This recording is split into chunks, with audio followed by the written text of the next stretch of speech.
Hello, Sunshine. I'm Alexi, Lalas, and welcome to the State of the Union podcast, presented by State Farm, by the way, where we look at the beautiful game on and off the field through the lens of red, white, and blue-colored glasses. Joining me, as always, my friend, my colleague, my guiding light, David Mosse, a soccer savant and a Fox soccer researcher and writer extraordinaire. Mosse, we come to you after finishing up a game today, but also some games yesterday that we didn't get a chance to talk about. And before we do that, I want to shout out to our friend Julie Stewart-Banks, wonderful talent, former colleague with us here at Fox. She's gone on to do great things. Incredible comedian. She said some really nice things about the pod, and I think it, not just because it's nice, but because I think it sums it up succinctly. She called what we are doing right now snackable, in terms of giving her what she wants in a very digestible form, in a very efficient form of what is happening, especially during the tournaments, day after day after day. And I just like it. I love Julie, but that she was able to put this into words. It warms the cockles of my redheaded American heart, because it makes us understand that this is what we're trying to do and that it's resonating out there. She did preface it with, say what you will about Alexi Lalas. What do you think that was about? I mean, people do say what they will to my face, behind my back, online, whether they're family or not. You are a polarizing figure, so whenever somebody is going to praise you, they do feel the need to insert that at the front of it. Yeah, but, you know, Julie and I are cool. And she's one of us, you know. She's got the Canadian, but she's also one of us when it comes to America, and I love her. So thank you, Julie, and everybody else that is out there basically snacking on the State of the Union. The other thing is, so we did the show this morning, and for a number of shows and a number of days, we have been not stuck behind the desk, because I actually like behind the desk, but there are some moments where we stand up, but it hasn't happened in a while. And Carly Lloyd, and she's not alone, a lot of the women are wearing wonderful, beautiful outfits, but a lot of times they get stuck behind the desk. So Carly showed up today in these incredible pink pants. And very, very quickly, we figured out that, you know what, if there was ever a moment to show full body, this was what we were going to do. So I'm the one on the right, Mosse, and that's Carly Lloyd on the left. Now, I have yet to see Barbie or Oppenheimer, although my teenagers have seen them. And it's a surprising thing, but they actually fall on the Oppenheimer side, which is interesting. But people can answer out there as to which side that you fall on, whether it's the actual movies or me and Carly. But she looked beautiful. Everybody is looking beautiful. And I'm glad that we were able to showcase the pink pants. I am very excited about Oppenheimer myself. Zach Kenworthy and Brad Weimer are planning to go see it. You're welcome to join us. Are you going to see it here? Yes, during one of our days off. Oh, yeah, that sounds like a good thing to do. I wasn't going to see Barbie, but I've read some of the reviews, and it sounds interesting, so I might go check that out as well. It's amazing how we can be influenced by what pop culture and what the reviews do. I'm just like you. I was like, I'm not going to go see that piece of crap, and it seems that it's not quite a piece of crap. It could still be crappy, but not as big of a piece of crap as maybe it's been made out to be. On Carly Lloyd, I had dinner with her last night, and I tried kangaroo for the first time, which I loved. Well, we buried the lead here. Are you kidding me? And what was it? Dip it with this? It was like a chicken wing type of thing? Yep. It was good? Delicious. If you didn't know that it was kangaroo, would you have any idea, or does it taste chicken-ish? No, it's basically like meat, yeah. Like a kebab. Was it skewered? Yeah. Oh, okay, I've heard that. That's good. All right, so should we talk some soccer here? Let's do it. All right, so let's, where should we start? Should we go back to yesterday and then kind of come through today? What do you think? Yep, let's do it. Where should we start here? Portugal and Vietnam? Yeah, the other match in the U.S.'s group, which was played yesterday. I got everybody in the control room in a tizzy during the first half of this one, because I was quite impressed with Portugal's play. And I said, I think there is a non-zero chance that they beat the U.S. and knock out the Americans in the group stage. I don't want to overstate that point. Of course, I think the chance is minimal. What does that mean, non-zero? That means it's just not zero? Yes, I think everybody seems to believe there's zero chance that the U.S. could possibly lose to Portugal. And by the way, if they do, they're out of the World Cup. It's a losable game in a way that Vietnam wasn't, Zambia wouldn't be. Right. I've been saying Portugal is not your typical debutante. They're a proper team. They played England right before this World Cup. In England, it was 0-0. They played the Netherlands at the Euros last year. It was 3-2 they lost. And they played the U.S. a couple years ago right before the Olympics and only lost 1-0 on a goal in the 76th minute. So it's a legit team. I don't think this is a scenario where we're just thinking about goal difference in relation to the U.S. and the Netherlands and how much are they going to win by. The U.S. needs to make sure that they don't lose this game so they can advance.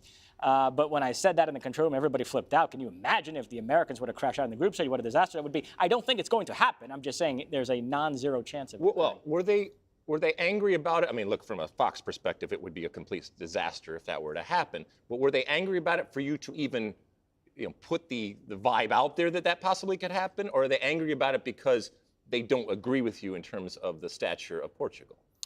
I think they were just angry that I was putting out those vibes. Okay, because I don't think it's a crazy thing to say that this Portugal team is not quite ready for prime time, and it is what Spain was, let's say, the last 2 cycles in getting there. And they are absolutely not the finished product. But this is not a pushover game for the U.S. And it doesn't mean that they can't win and win by multiple goals. But this is a team, and also, the way that this team has played, making massive changes from game 1 to game 2, I don't know ultimately what this 11 is going to look like. And so from a scouting perspective, it's going to be interesting to see how Vlatko approaches it here. But I think that they are licking their chops. I think also Portugal, in the underdog role, as is often the case, is much more comfortable. They will have nothing to lose, and there will be a sentiment out there that, from a U.S. perspective, for a lot of people that are just kind of coming into this World Cup tent, that, oh, it's Portugal. We should just blow them away, and we still might blow them away. But I think, to your point, it's prudent, smart, and fair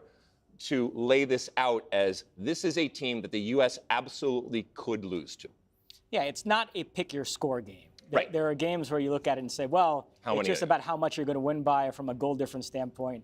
I don't think this is that. But that also brings into account the goal differential type of thing where you only scored 3 goals in that first game. So it still could come down to goal differential. And if the U.S. is dying to get goals, this is probably not the opponent that you would want to have to do that with. Although Stu Holden thinks the fact that Portugal still has a shot to advance might be a good thing for the U.S. because they're going to come at the United States, and it'll make for a more wide-open game, and that could be conducive to the U.S. scoring goals. So we'll see. Okay. Then later on in the evening, we did, let's see, Nigeria and, and Australia. This was a nutty game, absolutely nutty game. Obviously, the hosts, and on the back of the co-hosts, New Zealand going 1 step up and 2 steps backwards with their results. Now you have Australia that screwed the koala here, and in doing so, put themselves in a very precarious position by losing to Nigeria. First off, a lot of these times we'll frame it in the loss of Australia, but I think that we have to look at this in terms of the performance of Nigeria, and first and foremost, give credit to Nigeria for coming in again in Australia, in that environment, thousands and thousands of people, and getting the result. They made it interesting, they made it entertaining, but it was not a smash and grab. This was well-deserved, and ultimately they get the 3 points. And like I said, in doing so, put Australia in a really difficult position. And it was an American coach, Randy Waldrum, orchestrating that victory. Asisat Oshoala, who's one of the best players in this tournament, first African woman to be nominated for the Ballon d'Or, plays for Barcelona, 5-time African Player of the Year. She came off the bench because she's been battling some fitness issues, so she wasn't healthy enough to start. But she comes on in the second half. She scores what ended up being the game winner. She scored in 3 different World Cups. So it was great to see a star player stepping up in this tournament. Injuries have unfortunately been such a big factor. Australia, once again, without Sam Kerr. But yeah, I agree with you. Great result for Nigeria, and terrible for Australia. I mentioned way back on our very first pod we did that any World Cup we cover, we root for the host nations to do well because that can really elevate the excitement of the tournament.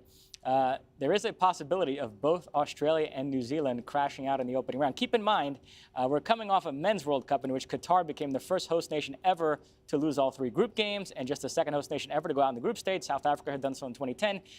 No host nation in the Women's World Cup has ever failed to advance past the group stage, and we have 2 here, New Zealand and Australia, who will most likely have to win their final games. New Zealand against Switzerland, Australia against Canada, and that won't be easy. And what was going to be a nice kumbaya type of situation between Australia and Canada now takes on massive amounts of importance. I was doing the game with Kate Gill, and she was so scared that Australia was going to, true to form, give up a goal at the end of the half. So she said this Australia team is notorious for giving up goals early and giving up goals late. Australia ends up scoring in extra time of the first half, and looking great. You go into halftime 1-0, everything's fine. And by the way, they dominated. Australia dominated in terms of the set pieces and the corner kicks. And then the killer. We talk about it all the time. It's not a stereotype. It's the reality from a mental perspective. They let in, I'm talking about Australia, they let Nigeria score a goal. So now Nigeria is going in on the front foot. So this was, a crazy game. Speaking of the corner kicks and the free kicks, Australia, at one point they were well into double digits, corner after corner after corner, and they got absolutely nothing. Well, there were some opportunities, but they got absolutely nothing off it until at the very end. Kennedy gets a goal at the very end. It was a little too late for Australia, and a huge win for Nigeria. Anything on that game? Any more on that game? I think strong candidate for match of the tournament so far. Yeah, I think so. I think that's fair. And then we turn to today, and we have Argentina 2, South Africa 2.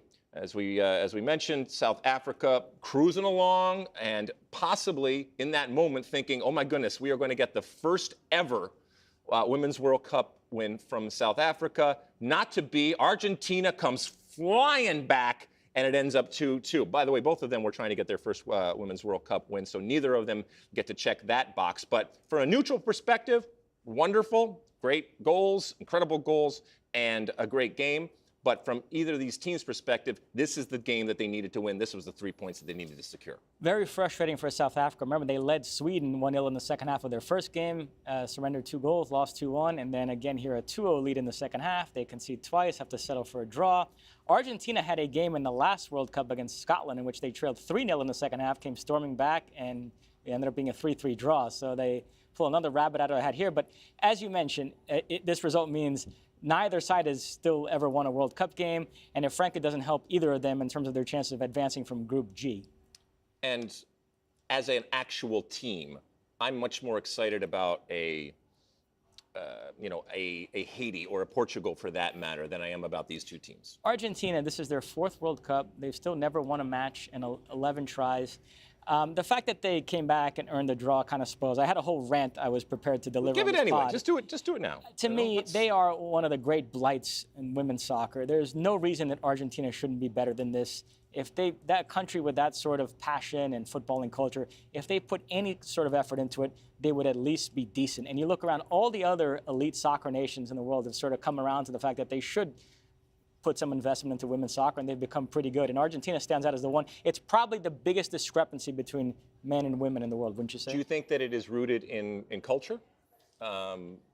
I hate to say it, but yeah, I mean, it's not a bad. I mean, it's a bad thing that it exists. I mean, but Brazil, saying it shouldn't be. I don't know that Brazil is that much more evolved than Argentina when it comes to sexism and all that. And yet Brazil is a top 10 soccer nation. So I don't know. I mean. Well, I mean, here's to more resources and more ultimately what it comes down to, more respect being given by the Argentine Federation and by, Argentina as a country for the women's game, and as it relates to the World Cup, because there is this strange thing when you think about the men's game and what Argentina is, and then the women's side of it too, and we see it at different places, but that disparity exists. But my point is, you're starting to see with Brazil, Germany, France, Spain, it's not that big a disparity. Generally speaking, the countries that are good on the men's side are also making an effort and becoming pretty good on the women's side as well. Argentina really stands out as being the exception, the greatest exception as far as that's concerned. All right, let's spin it forward here, because everybody here is going to go back and I guess go to their hotels and just kind of lay low for a little bit. We have a really long, strange type of break between games. And when we come back, we have England versus Denmark. The second time we are seeing both of these teams, a classic type of European matchup. There will be familiarity. There will be history between these two teams. And again, we were just over at the set, and the England fans that I detoured from the bar to get to our set and scream and yell, they made a point of telling me that it's football and not soccer, and I came right back at them and told them that it's soccer. But they are looking for big things. I congratulated them again on being champions of Europe, but not champions of the world. But they are excited about this team, and rightfully so, because they feel that this is their time, this is their moment. And even before they liquor up, they were pretty gung-ho and excited about this team. How do you see this one playing out?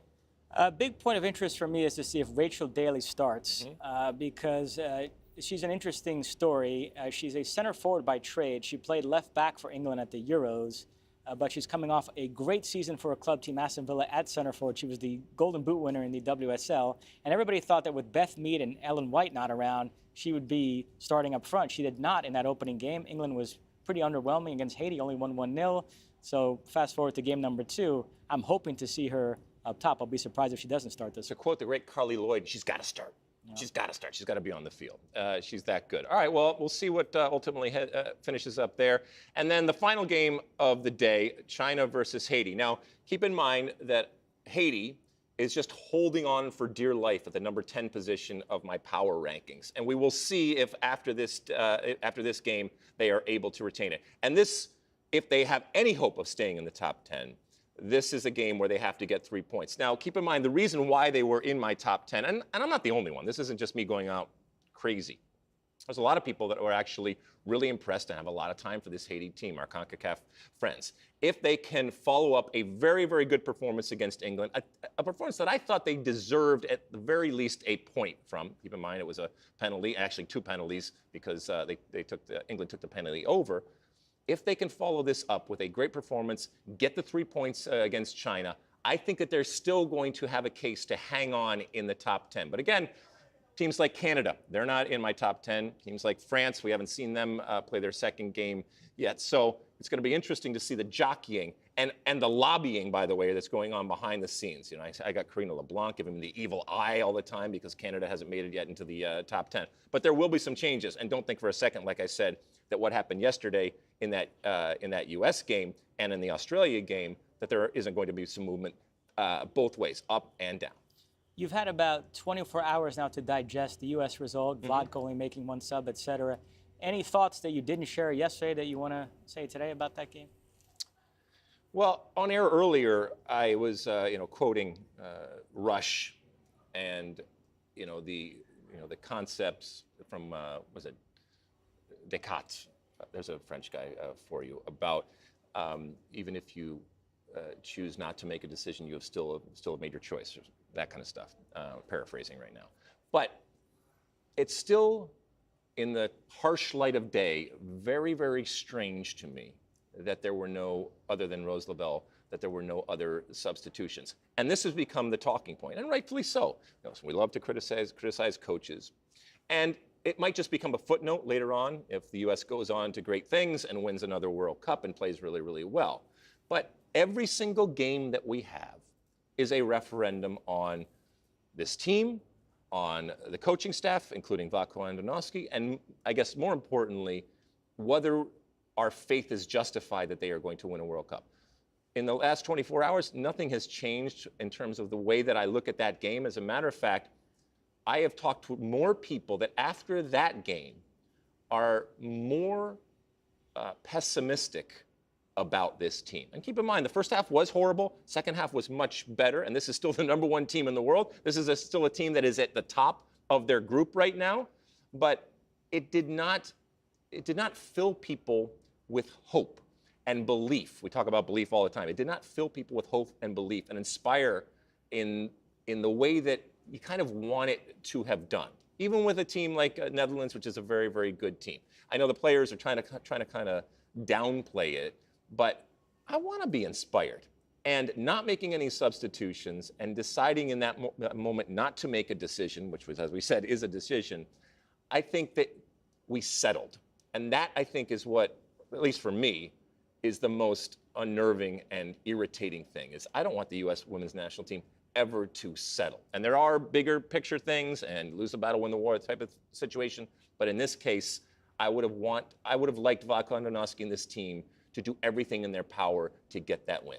A couple things for me. When we did the pod yesterday, we weren't sure exactly about Rose Lavelle's fitness. Vlatko did come out afterwards and say she could have only played 45 minutes, so he chose to use her in the second half rather than the first, which makes sense to me. So on that one, I'll excuse her. Before the game, she was good to go.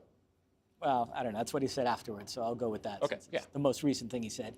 The other one I've been kind of ruminating over in my head is Julie Ertz at center back. Not that she hasn't done a good job, but I think Alana Cook is a better player than Andy Sullivan.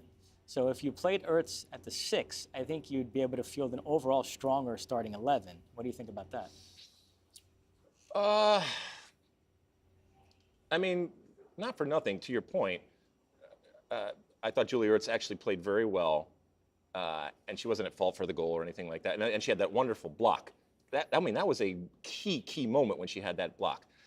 You're like okay with that? I'm okay with it, but maybe I'm being greedy in that I want to see Julie Ertz in that midfield because, and even though we've seen her win a World Cup in both of those positions, I want that bite back. And maybe it's just an overall feeling after that game that we were missing some of that bite. And maybe as a center back, she has less ability to influence the game with that type of mentality and bite that she has than if she is in midfield. But again, this brings up the question as to, we're 2 games into this World Cup, and I am questioning, and I know others are questioning, how deep this U.S. team actually is. How talented this U.S. team actually is, obviously relative to previous ones. And I just think we've come to this conclusion when we arrived at this World Cup that, oh yeah, there's plenty of talent, and there's all sorts of champagne problems that Vlatko Andonovski has to do, and then he doesn't make any substitutes. And then when we really look at it, maybe I'm defending Vlatko in this moment, saying, you know what, the reality is that it's not as good as we thought it was, and so therefore you just play the best cards that you possibly can, and you run them. Maybe that's the case. I don't know. That's a long way and a convoluted way of answering your question there. So what else you got, Mosse? No, that's it. That's it? Yeah. Are you watching anything? No? No. I'm in that wake up, go to work, back to the hotel, sleep, wake up, go to work routine, which typically all these World Cups, that's how it is in the group stage. Mm-hmm. Later on, we start to get days off, and you can actually go and see Oppenheimer and do fun things and climb bridges and go to opera houses, etc. Don't worry, we'll have plenty of fun here. I did have a drink last night with Rob Stone. The bars here, they have the different sizes. There are like 3 different sizes. I can't remember all of them. There's the pint and the Skinner or the Schooner or whatever it is. It's like a half one, and then there's a small one there. And so we got into this, it's a dumb argument, but aren't they all, about why one would only get the smaller one. And so there were people there that were saying, well, sometimes the big one, I don't drink it fast enough and I still want it cold. And some people were saying, well, sometimes I just don't want a bigger one. And okay, I get it, but where does it stop? So what do we end up doing shots of beer or something like that? I don't know. So you know who was living well out here? Who's that? Sean Sullivan. Yesterday, I walked past this really fancy steakhouse, and he was sitting there scarfing down a steak, having the time of his life. Well, you know what? He deserves, for all his work that he does and the great work that he does, he deserves to have a couple nights out. I'm a little worried about Erin Schechter. She's been partying so hard that just coming up the steps just now, she was like out of breath. Winded. Yes. Just completely winded. Man, oh man. Nothing stays secret here in Sydney in terms of all the people that we have. And they're doing wonderful things on camera, behind the camera. Everybody is working very, very hard to continually bring you the content that you want. Anything before we go, my friend? That's it. All right, we will talk to you again tomorrow. All sorts of stuff that is going on. Thank you to State Farm. Thank you to everybody for downloading and reviewing and rating and subscribing and doing all the different things that you do. Until then, and as always, my friends, size the day.